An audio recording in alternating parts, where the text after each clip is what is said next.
Awesome. Thank you, David, for the introduction. Very excited to be here today and meet with you all and talk a little bit about cybersecurity and also just careers in general. I can talk a bit about my career change because it was quite a career pivot and some of the lessons I learned from trying to get hired in this industry. But the title I have for this slide is Eat Your Cyber Vegetables. It's probably one of my favorite phrases in cybersecurity. We talk a lot about cyber hygiene and best practices. And my colleague Mick Baccio likes to liken it to eating your vegetables. So we'll also talk a little bit about best practices as well. So before we dive in, I do have a quick legal disclaimer. Basically, anything I say that's forward-looking is not a guarantee of the future because I'm not a psychic, I'm just a strategist. But a little bit about me. I know David mentioned this a little bit, but I do have a podcast. And I'm also a big advocate for hiring people from different backgrounds in cybersecurity, obviously, because that was my own path. And I've spoken about that at a number of conferences and also about the different skills and superpowers, so to speak, that career changers can bring to their new field. And my background is in broadcast journalism. I worked in local TV news for about a decade before I decided to make this big change. So I started out as a reporter. I anchored a morning show in California, and I also was a producer. And so I'll talk a little bit about my whole thought process and getting to the point where I was even considering cybersecurity, because it wasn't something that was really on my radar until a good friend of mine sort of introduced me to that. So I'll talk about that here as well. But quick, if you're not familiar with Splunk and my team Surge, I'll give a little bit of a background. So Splunk is essentially a data analytics software provider. So we help companies gain insights from their data, which you can learn a lot from your data. You could spot potentially anomalous activity that could indicate a cyber attack. You can gain greater insights into the functioning of your network, whether or not systems are down or performing the way that they're intended to with latency and things like that. So there are a lot of insights you can gain from your data, and that's one of the areas that Splunk addresses with our software. And so I don't really do a lot of work with sales or product or anything like that. My team really focuses on research. So Surge, we focus at a very high level on the issues that security teams face. And so that includes things like ransomware, which we'll talk about today, nation state attacks, all kinds of problems we look at to try to see how we can get around those and get ahead of some of those threats. We also provide rapid response blogs. So in the past, whenever there's been a large scale cyber incident, we've provided guidance as fast as possible to help network defenders respond effectively. So I'm sure some of you might remember SolarWinds several years back. That was a large-scale cyber incident. That was actually the incident that led to the formation of my team because we saw this need to provide early guidance before the dust settles for organizations to really get ahead of issues. So on to my career journey. This was something that I did not decide on overnight. It was something I thought about for several years, actually, before I made a switch from journalism to cybersecurity. And when I did make this decision, I encountered some hurdles, which is not uncommon with a career change. But one of the biggest things that I struggled with when I actually started applying for jobs in cybersecurity was that there aren't very many truly entry-level jobs, which is a challenge in this industry. I know you've probably heard statistics in cybersecurity about how there's hundreds of thousands of open jobs and companies are struggling to hire enough people in this industry. But a caveat there is that a lot of these open jobs are not entry level. A lot of them have at least 3 years experience. So if you're someone who's trying to break in, that can be a little bit intimidating and it can be a little bit more difficult to navigate. And I'll talk about some of my advice in a little bit, but just because it says 3 years experience doesn't necessarily mean you should not apply, because sometimes those recommendations are nice to haves instead of must haves for a job application. But when I applied to work at Splunk, I realized that this is actually truly entry level. In fact, the job posting actually encouraged career changers to apply. So I was like, oh, this is perfect. This is exactly what I'm looking for. And there were a lot of people that applied. I think within the first week of the job posting, there were more than 400 applicants. Just to give an idea that there are so many people that are looking to break in, It's just a matter of finding that right opportunity. And then once you have some experience, it becomes a lot easier to move around. And there's also, I've noticed a conversation lately, like among thought leaders in the industry on social media, people questioning that statistic about these open jobs, wondering, is this truly the case? Because people they know who are looking for jobs are also taking time to find the right fit for them. I think that within the last couple years, we've seen a number of layoffs within the industry as well, which has also kind of saturated the job market with more people who do have experience. So my advice whenever people ask me about getting a job in cybersecurity is to not get discouraged and to not take rejection personally, because it is absolutely possible to get a job. It just may not happen on your first application or your first 10 applications. It can take being strategic in your job hunt too, because I don't recommend just applying everywhere all day long, because that you can be more strategic about it as well. So I mentioned a good friend of mine really gave me the idea that this was even something that was possible for me. And so this is Matt Kingstone. He's a good friend of mine. And I met Matt when I was living in Louisville, Kentucky. And I was producing a morning show there. I was working overnights. And overnights are difficult. It's very hard to have a social life. In fact, I had no social life. I was sleeping during the day, awake at night. I was not very happy with that schedule. I knew I needed a change. And I wasn't sure what that change would look like, because the next, logical step in my career would be a newsroom management position. But that didn't excite me all that much. So I started thinking more broadly about a career change. And Matt, I was telling him this, and he said, you should look at cybersecurity. I was like, what? Cybersecurity? I don't know anything about computers. And he's like, well, I didn't either, because he was an army mechanic and did not want to do that forever. So he started studying networking, and from there, he got a job on an IT help desk, which is probably one of the more traditional paths into cybersecurity, is starting out in sort of an IT help desk role, which is something you could even do part-time in college as well, to gain some of that experience of troubleshooting and learning more about computers and the internet and all of that. And so that's how he started out. And then he started working in a SOC, which is a security operations center. And that's an area where there are more junior analyst positions as well. That's an area to look at for job openings. And so he kind of provided me with this roadmap of exactly what to study, what to follow, what to know. And to me, that kind of made it seem more possible to have that roadmap and to have someone who had also done it explain to me that it was possible to do, because otherwise it would have seemed way too daunting, way too above my head. But when you actually have that roadmap, that's really key. So I always tell people, if you can find a mentor or someone who you can at least ask questions to, that can be huge with helping you in your career journey. And so once Matt got this idea in my head about cybersecurity, I didn't make the decision right away. I actually took another job in news, and I worked at another station for a couple of years. But during that time, I just started slowly learning a whole lot about cybersecurity. I created a Twitter account and I followed pretty much everyone Matt followed. And I learned a ton just from following, big names in the industry, seeing what people were talking about. I also read, cybersecurity news. There's different sites like Cyberscoop, The Record, Hacker News. There's all these sites with cybersecurity news. Podcasts are another great way to learn. And YouTube, there's so many videos on YouTube that are just free information. So I slowly just started to learn on my own time, and I recommend anyone else do that too if they're just kind of dabbling in something new. So from there, my next piece of advice is networking, right? That was huge for me, is, joining groups and associations, attending conferences.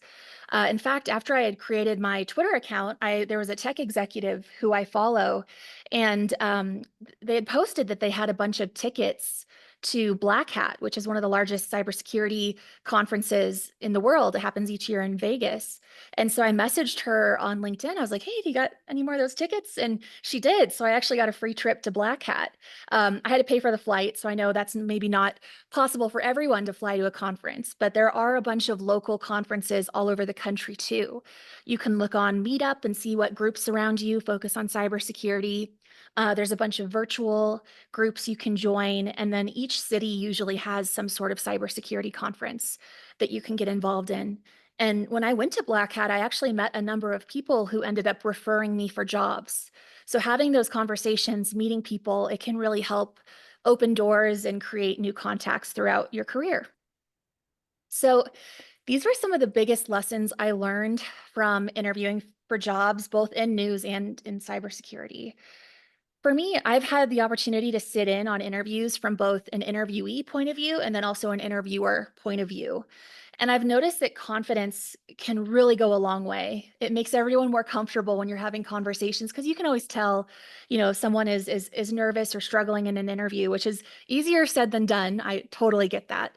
But I do think that having, mock interviews or just preparing, coming into it feeling confident is huge. Just researching in advance, having questions in advance, being polite, thanking the interviewer, things like that. It can really go a long way. And I mentioned this before, but apply even if you don't meet all of the requirements. If it's a job that you're really excited about and you meet some of the requirements, but maybe not all of them, apply anyway, because you never know. You could be invited to an interview, it could open doors.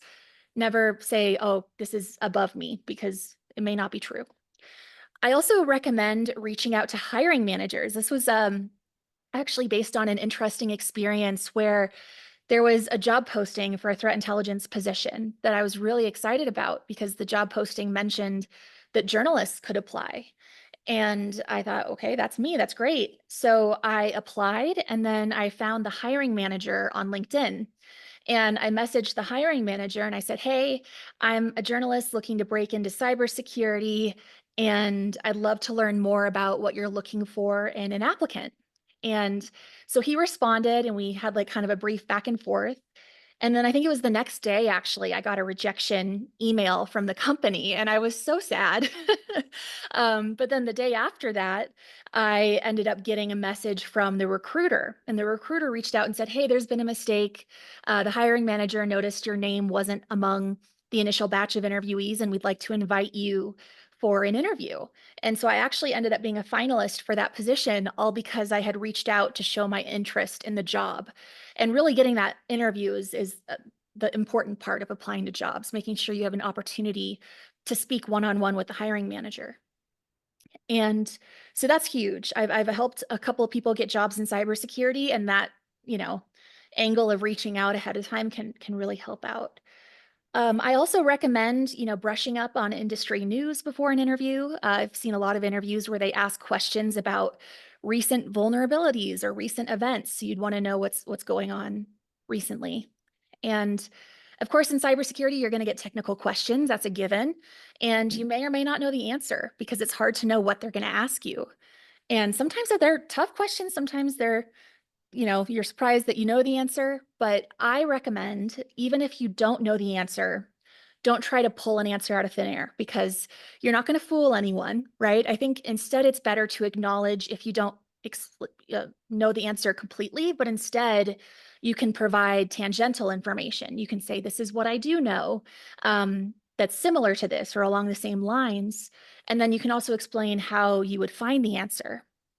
And so I actually interviewed for a job at my company, which I just accepted. So this is very recent. Just this week, I accepted a new job at Splunk on the threat intelligence team, which I'm really excited about. And when I interviewed for that job, one of the questions that I got was, if you're using a tool and then that tool is down, what tool would you use instead of it?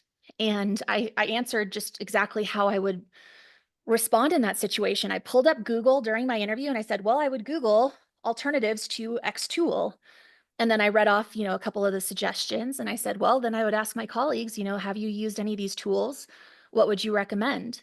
And that was a perfectly fine answer. Even though I didn't know the exact tool I would replace it with, I still explained how I would find out. So that's just an example. All right, careers in cybersecurity. So if you're not familiar, there are a whole bunch of different specializations and areas that you can work in cybersecurity. My friend Matt works in offensive security now, so he's essentially an ethical hacker. And I learned about this, and this also sparked my interest. I was like, companies pay people to try to hack into their systems. This is so cool. And it's not only just network hacking, they also do physical pen tests with lock picking and breaking into buildings. And I was like, wow, this is some spy stuff. This is really cool. And so I learned a little bit about that. And then there's also on the other side, there's network defense. And this is, the SOC positions that I was talking about. There's also threat intelligence, which is the area that I'm moving into, which is more also along the lines of research and studying different adversary groups and behavior. There's also threat hunting, which is sort of digging into your networks, trying to find indications of compromise that you may have missed or may have fallen through the cracks. There's detection engineering, which is creating those detections of anomalous activity. And then there's also leadership, like chief information officer, chief information security officer, like David. So that's another area you can move into. And then for specializations, I put cloud security, mobile. There's also public sector, military, policy. I know a couple of attorneys that specialize in cybersecurity. AI, of course, is a huge topic right now.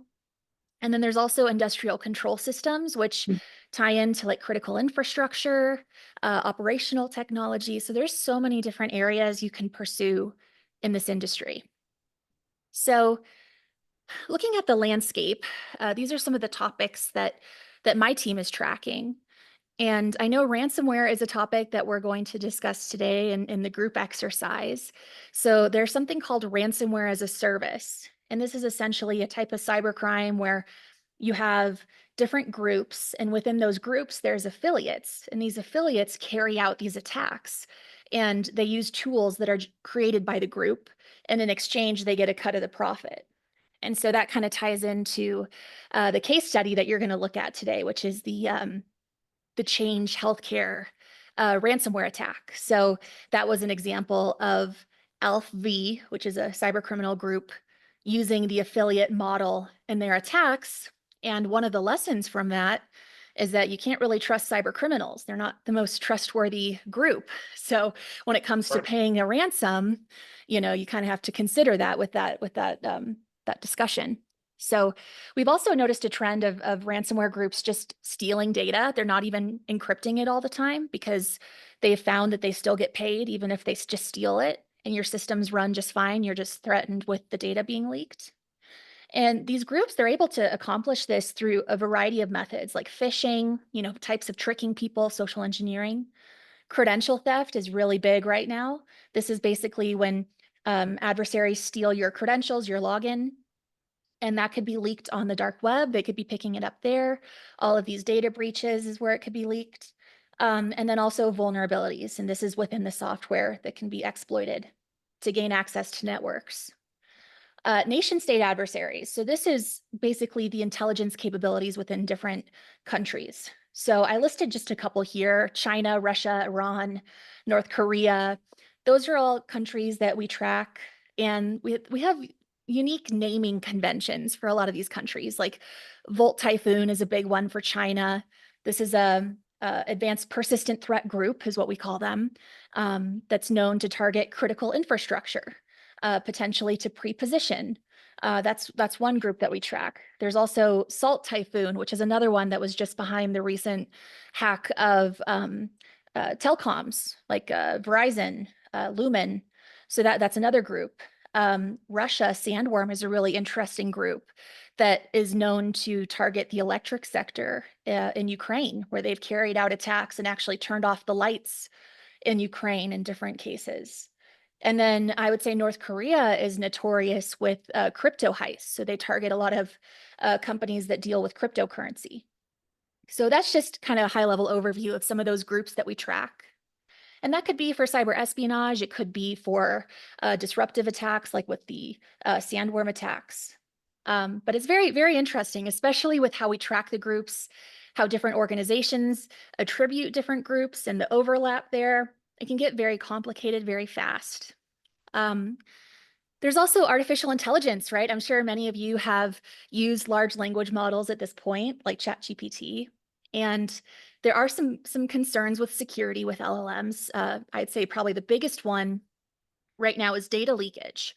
A lot of companies, universities don't want students to be entering proprietary data, anything sensitive, because that could be used to train the LLM. And then also over reliance. You don't want to take all of the output from an LLM at face value. it could be incomplete, it could be incorrect. LLMs hallucinate. So you have to have like AI literacy, the ability to know and fact check the information you're getting.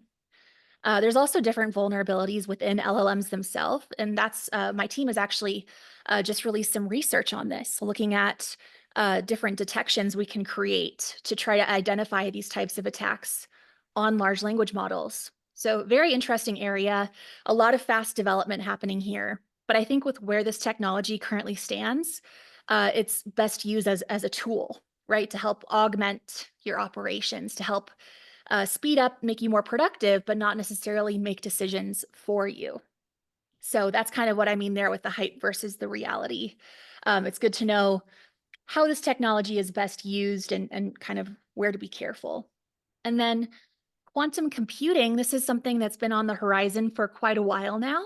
And recently we've seen an organization named NIST put out different standards to help organizations prepare for a post-quantum world with different encryption standards, things like that.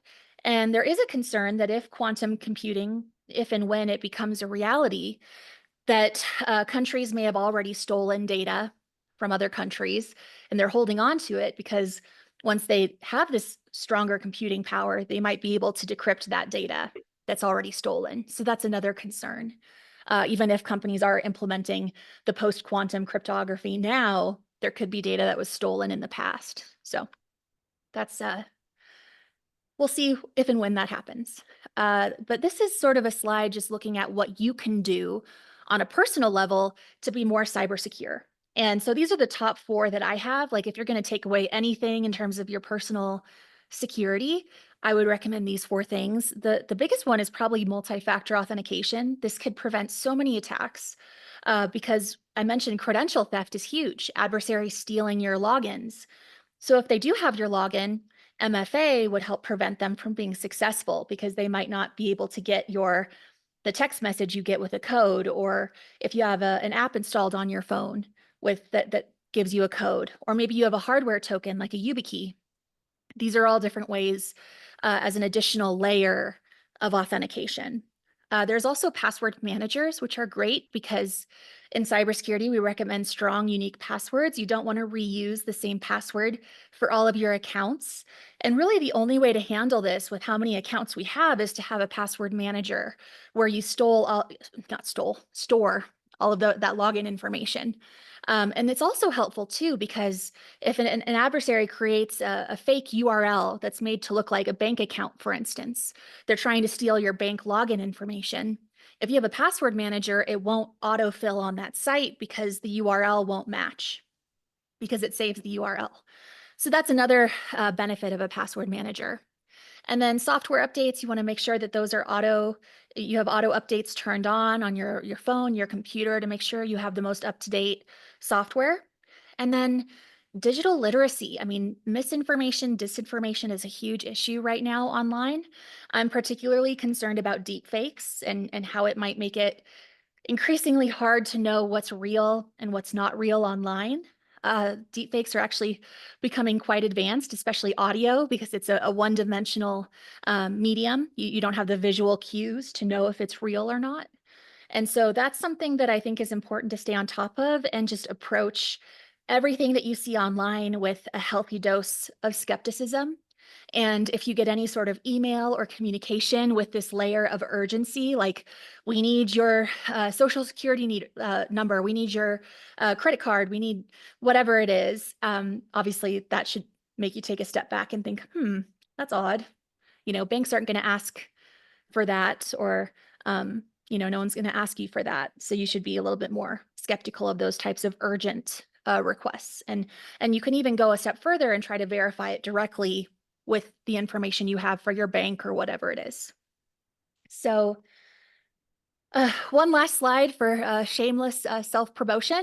If you're interested in learning more about the threat landscape in different industries, I do have a podcast called The Security Detail. We're actually wrapping up our 3rd season right now. So we've interviewed a number of experts about all kinds of different industries. We talked about sandworm and those attacks in Ukraine in one episode on the electric sector. We've talked about geopolitics.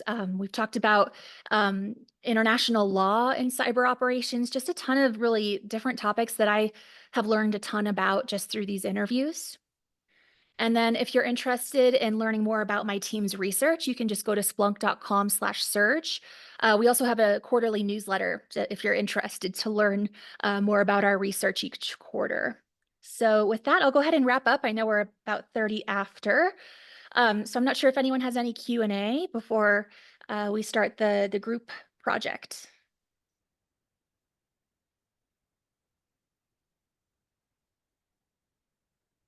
What did you find most challenging for when you were going through the career transition? I think for me, the most challenging part was the lack of entry-level jobs, which makes it that you have to be more strategic about the jobs you do apply to. I think that's the most challenging part, and that's why I always tell people to not become discouraged because it's not anything unique to them. It's just unfortunately the way that the industry is right now. But I am hoping that will change over time.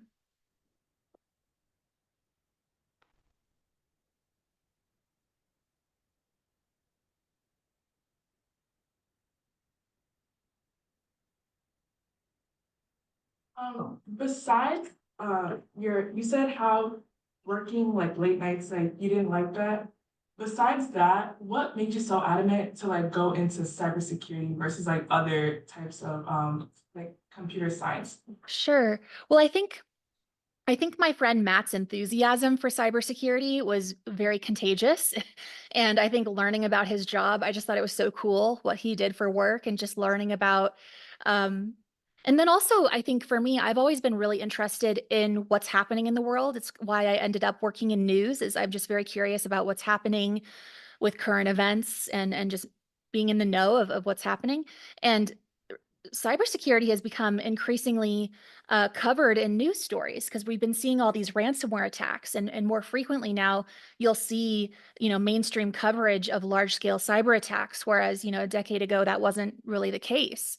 So I started covering these stories working in a newsroom, and so I started learning more about it that way, and just sort of learning about the urgency, right, of making sure organizations have this information to be more secure. Just understanding how important that was also really resonated with me.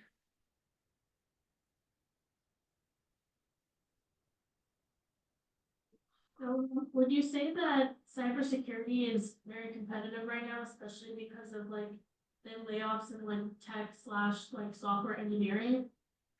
I would say it's competitive, but I don't say that in any way to discourage people. If you're passionate about it, absolutely pursue it. You will find a way to get a job. If you're passionate, there is a place for you. And so I don't say competitive as any means to discourage people, but I do think it's important to go in with your eyes open and know that you may not get hired on your first or a couple few attempts of applying, right? And I think also that really makes it important to network and meet people, because a lot of times those job opportunities come through people that you know. And so cold applying is difficult. And when I say cold applying, I mean applying at places where you don't know anyone and you're just a name among a list of names applying. So trying to find ways to differentiate yourself is really key. And I think reaching out to hiring managers I've found to be a really successful way of showing your interest. Is cybersecurity the only thing that has your interest out the window, or is there anything you would do differently to get where you are today? And sorry, I had a hard time hearing that. Did you say is cybersecurity the only thing that is on my interest, or? There Yeah, anything differently to get to where you are today? if there's anything else that I'm looking at, is that what you're asking? Sorry. Is there anything that you would do differently to get to where you are today? Oh, okay. Thank you. Sorry. Anything I would do differently? Honestly, I recognize the areas in my career journey that where luck was involved. I think I was very lucky that Splunk was hiring for the role that they were hiring as I was applying for it. I think that I ended up in really an ideal role for me because they were looking for people with communications backgrounds, because a lot of the work that we do is public facing. So they wanted people who are able to communicate and have a background in that. So honestly, I don't think I would have done anything differently. I think the biggest takeaway that I've found from this is just the importance of mentorship. And so at this point in my career, I'm really trying to offer that to other people who are looking to break in, the information that really helped me, trying to offer that and make sure other people have that as well. And so I don't think I would change anything, honestly. I guess one thing that I have learned from this too is that as someone breaking into the industry, there might be people who doubt your abilities, and I definitely did encounter that, especially as I was breaking in and hadn't earned that credibility, so to speak, in other people's eyes. So I think not taking any of that personally, if someone does speak to you in, say, a condescending way, which I've certainly encountered in my career, to not take it personally and to just always know what you're capable of and not let anyone influence that view of yourself, if that makes sense.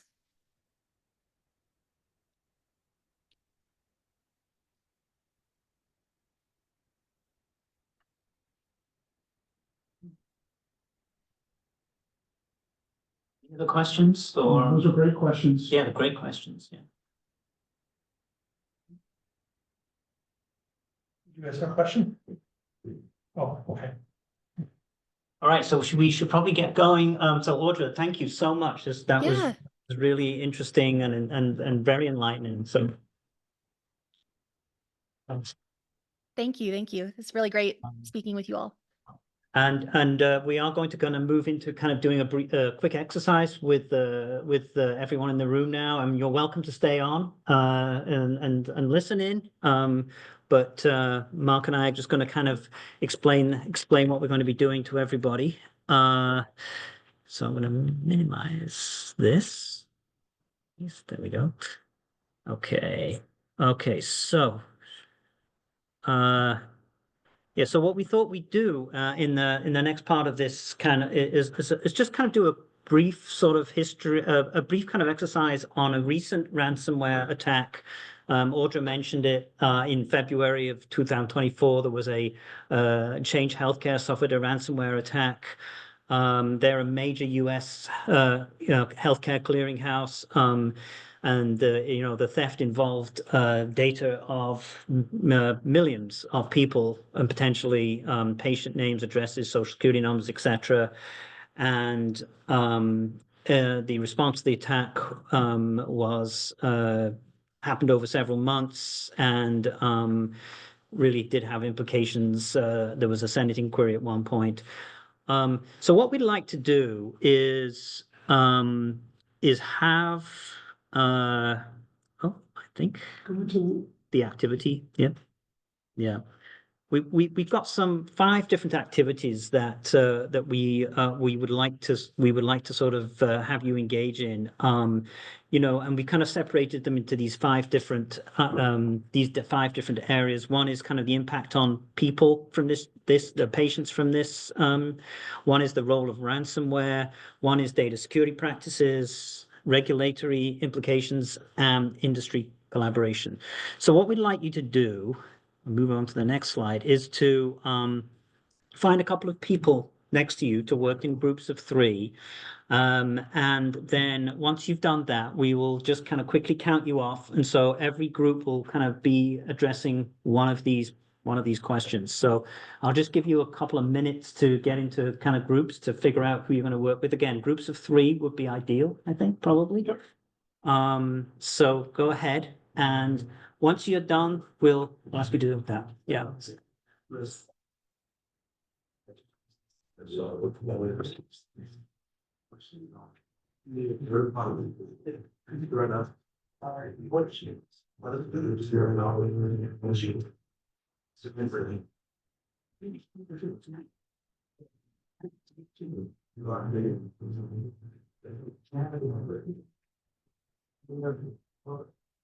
Give people an So yeah, Yeah. all in your groups. Okay. All right, we'll just go around and count off. So we'll start over here. Any group over here, let's just count off 1 through 5.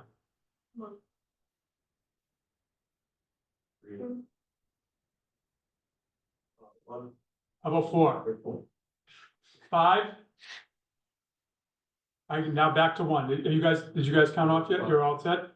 Next one is 1. Who's group 1? Yep, good. 2, perfect. 3 in the back, keep going around the back.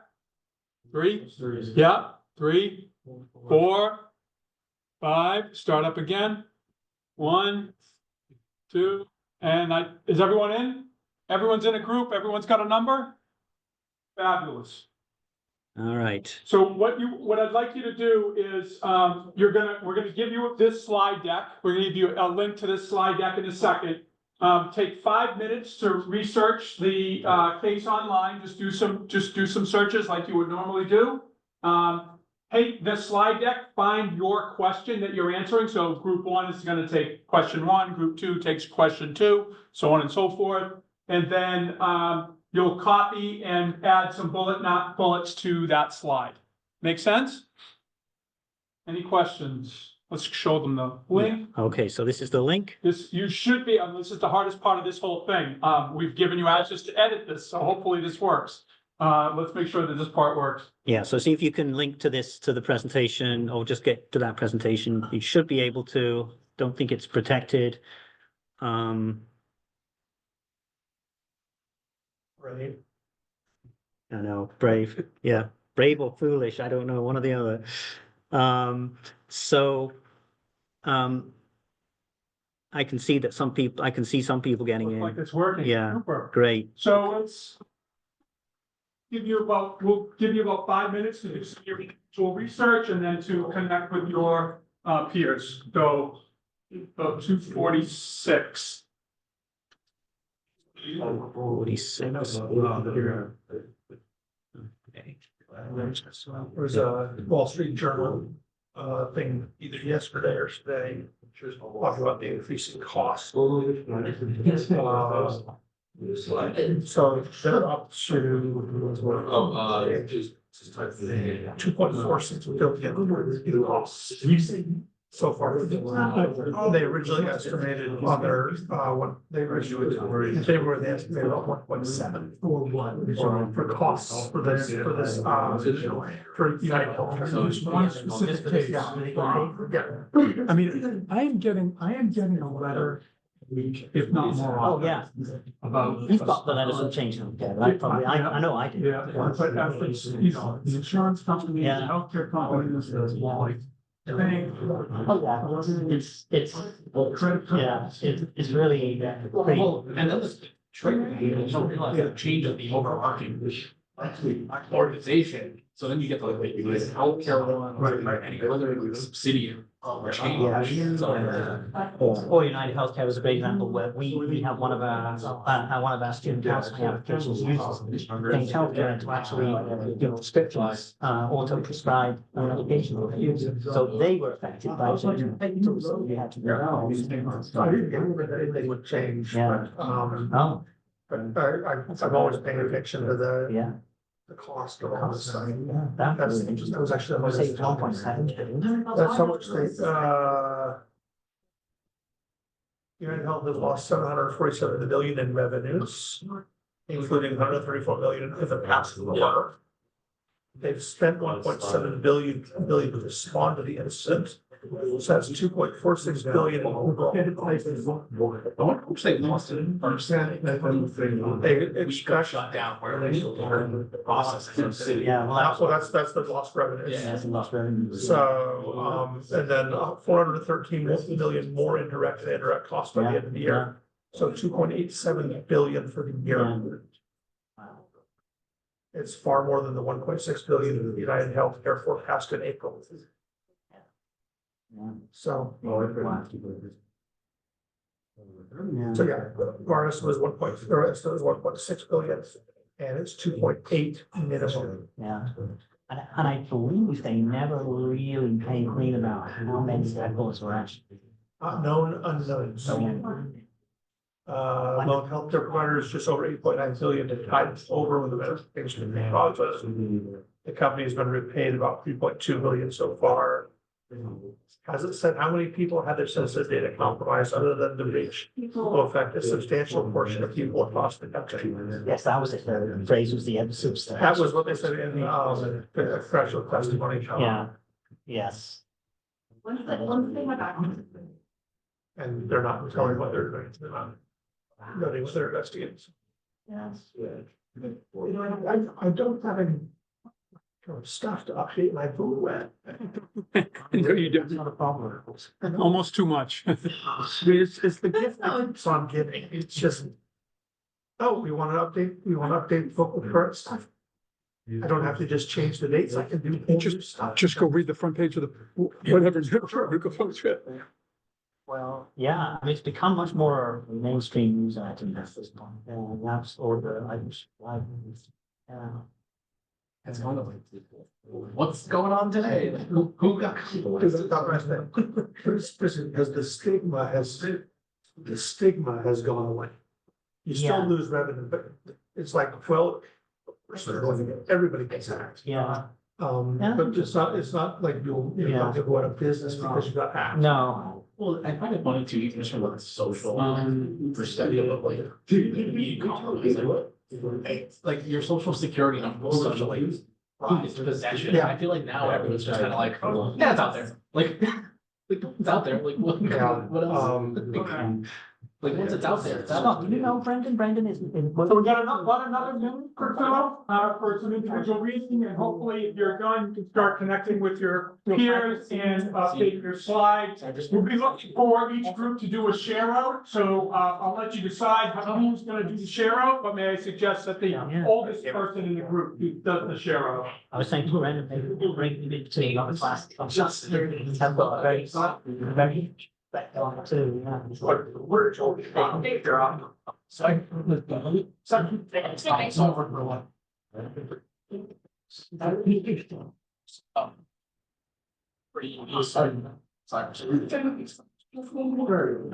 When I teach, I always put my laptop over there so that I don't do this.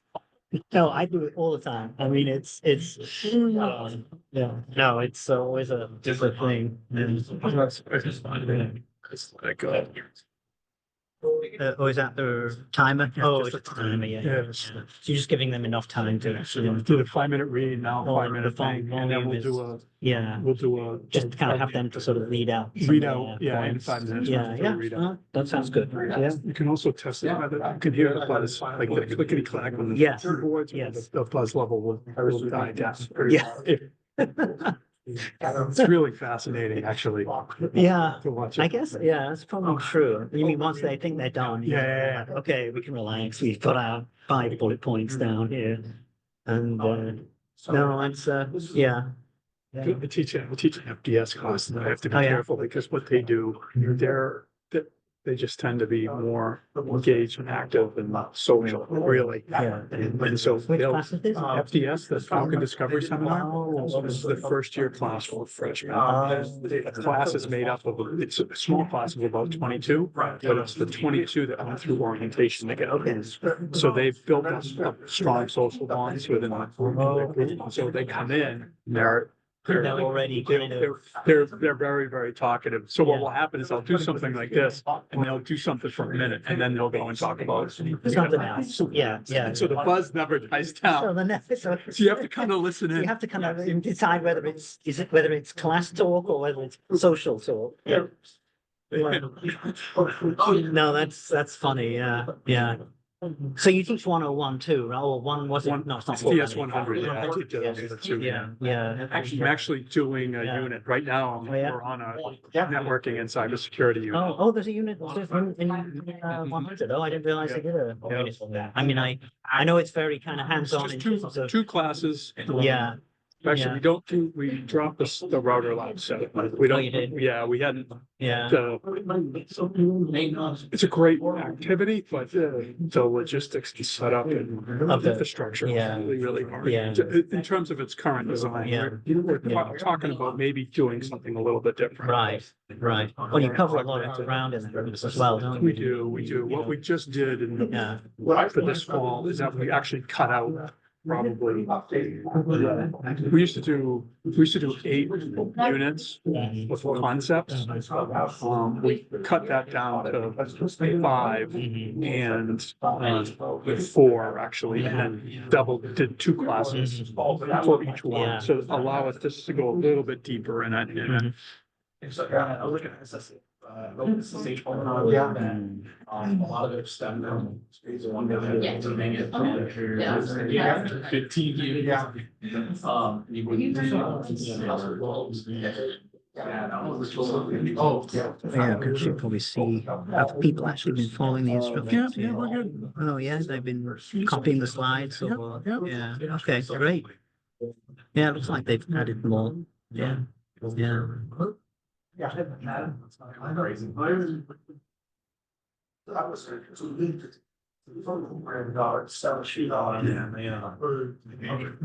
They actually,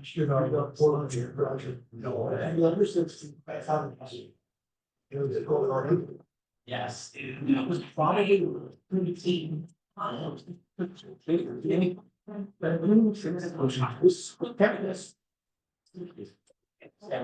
There was only one slide for one. Yeah,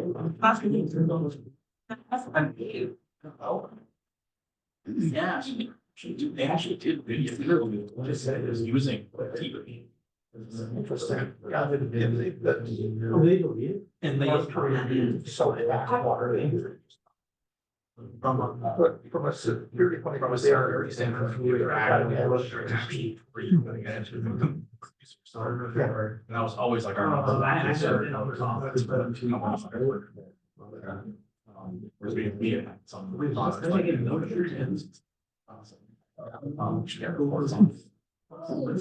I had a friend who was a was engineering forgot some quantum stuff, but you know, it's not. I just don't see using DuckDuckGo. All right, we'll, another couple of seconds here and we'll do it, we'll start our share out. Yes, it's got DuckDuckGo is a little quirky. But he got access to the ad. There's a course, yeah, head of station there, and that allows them their ability to list almost a million bucks. Yeah, there's a lot of good stuff there. How much is there? I don't know, if it's classified network, then it's pretty. Like good at that, or is it nice? I know the way you said, the way we do it, the problem that the US is just. All right, group one. For group one, there were a couple of you. How might the breach of patient data from Change Healthcare impact individuals? What steps can they take to protect themselves? Where's our group one? Ones. Who's the oldest? He said that hackers can get stolen health records from medical services or prescriptions with strengthened clinics. Yeah. Go ahead. We said, they could compromise financial information. To prevent that, they could enable fraud alerts.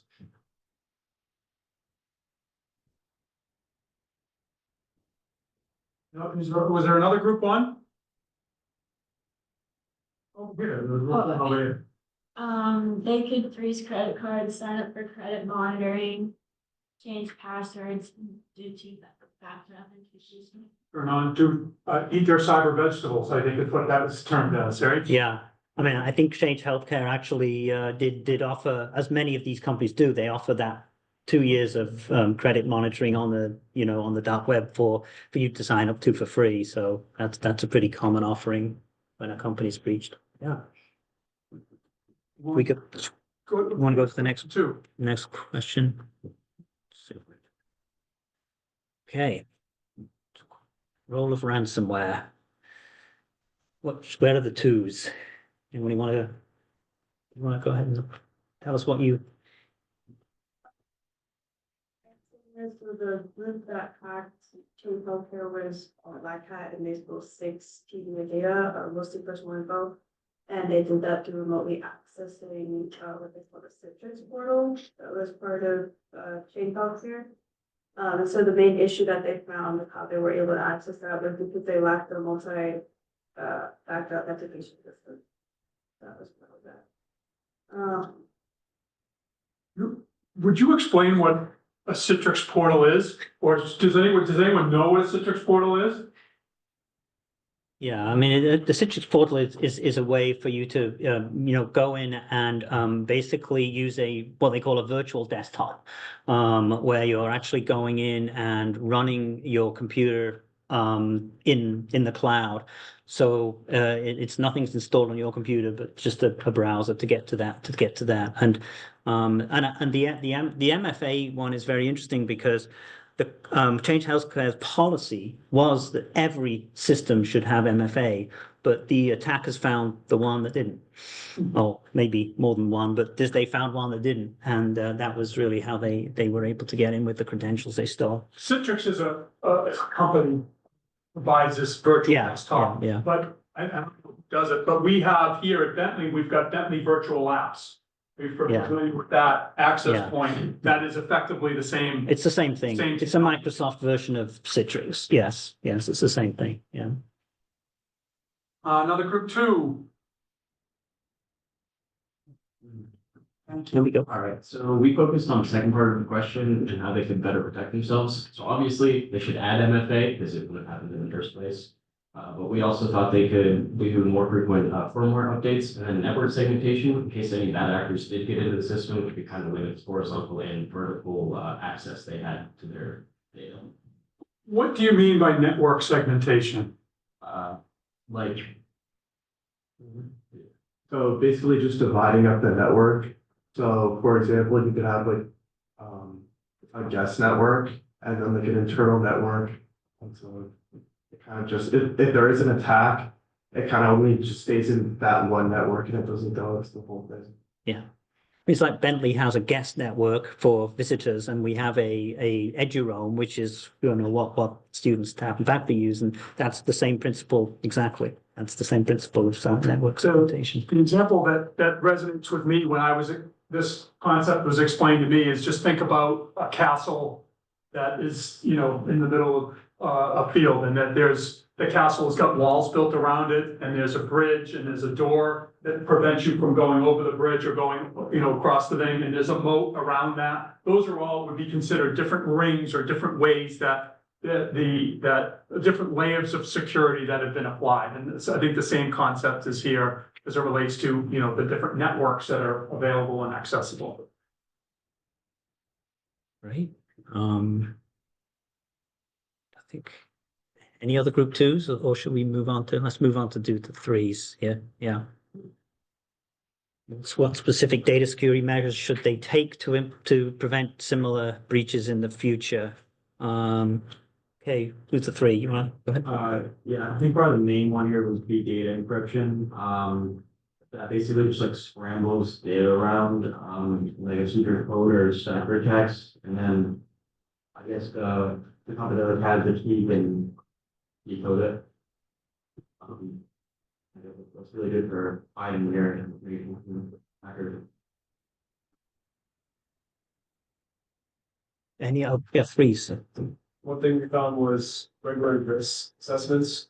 We're just kind of like just checking if your systems are like well encoded or you can hack into them yourself, and other people will also be able to. Yeah, I mean, I think that's very much along the lines of what Audra was talking about in her presentation about the ethical hackers, sometimes they also call them, penetration testers, which you basically hire them to break into your system to see if you have any flaws or weaknesses that you should be patching. So yeah, good point. Any other threes or? Okay, we'll move on to regulatory implications. Okay, go ahead. So basically, we kind of said that there's going to be stricter regulations regarding like privacy, especially like personal information. So like anyone in the healthcare industry, there would be the tighter cybersecurity systems, just like, with examples given previously, there was like encryption and things of that sort. But there would also be like stronger regulations regarding like what privacy, like what personal information is required to be given to the healthcare industry, and then like stronger like federal regulations on like maintaining your system and making sure that you're like preventing any potential cyber threats. Oh, go ahead. Yeah, kind of going based on what Zahir just said, healthcare providers should be held to a higher level of accountability when it comes to handling sensitive information such as this. Because when you give healthcare providers your information, the most valuable thing they have is your social security number. And once that's leaked, I think that, will be the most common issue. So having strict regulations, as said previously, encrypting data, making it harder for thieves to get access to that information, and making sure that those healthcare providers are following those regulations. Yeah, no, that's a good point. Has anyone heard of HIPAA? That's a body of regulations that specifically, around medical information and, there are regulations that, but you've got to follow them. Yeah. Any other fours? Okay, we got one more here. 5, industry collaboration. Let's do who are the 5s? Oh, there we go at the back. Was a mission platform that each other, and they can do that by joining an analysis board, which helps them be more aware of when there is daily approach and have them have breaking them if there was a big process, we're doing alerts, doing business, someone's trying to do that and how No, that's a very interesting point. I'm not quite sure how much of collaboration does go on between different healthcare systems or healthcare providers, but I suspect it's not as, it's pretty fragmented and it's not as good as it could be. Yeah. So Sometimes though, there's also companies that will act as the centralized clearinghouse. yeah. So that's also, it's a business that has emerged as a result, Yeah. as a result of that. Yeah. So company will say, we'll be the clearinghouse and we'll, be the central point and highlight or work with several hospitals to do just that. What does the clearinghouse do? Like, what is it? They do the monitoring on behalf of the hospitals. So the hospital would hire a company to provide some threat monitoring. Yeah. And if they see a threat pop up in one place, that is companies that are well positioned to go and do some additional monitoring on the other place. Yeah. It's also beneficial because they're enabled to hire the experts and then leverage that expertise across a broader client base, as opposed to each hospital having to hire their own individual. Yeah. So that there's a scale of level of expertise that can be brought to the table by these specialized central companies. I mean, and Bentley, we actually do use one of these companies called New Harbor. They're a security operations. They have a security operations center that's 24/7 monitoring our environment, and they not only monitor our environment, but they monitor the environments of many other organizations too. And the idea is that they can sometimes see threats as they emerge, and basically take action in if they emerge for one customer, they can take action to basically help other customers get ahead of this problem or this issue or this threat in advance. And so it is a very common practice for companies to use that kind of a third party to help basically monitor their environments and get ahead of some of these activities. Yeah. And it's suffice it to say, there's lots of ways for you to enter into the marketplace, right? And and gain expertise and gain exposure. It's a huge market. Yeah. Yes, I mean there are many providers of security operations that are out there. Did anyone else did anyone else do the 5? Yeah. Also, with standardized the protocol, for example, there's this 866, that's basically a cybersecurity resource guide for implementing the HIPAA. Yeah, I mean I'm impressed. You got that NIST regulation down. That is one of the big cybersecurity frameworks that many companies use, including ourselves. I mean, we kind of use that as a sort of overarching framework for managing risk at the university. So yeah, that's definitely a well established framework.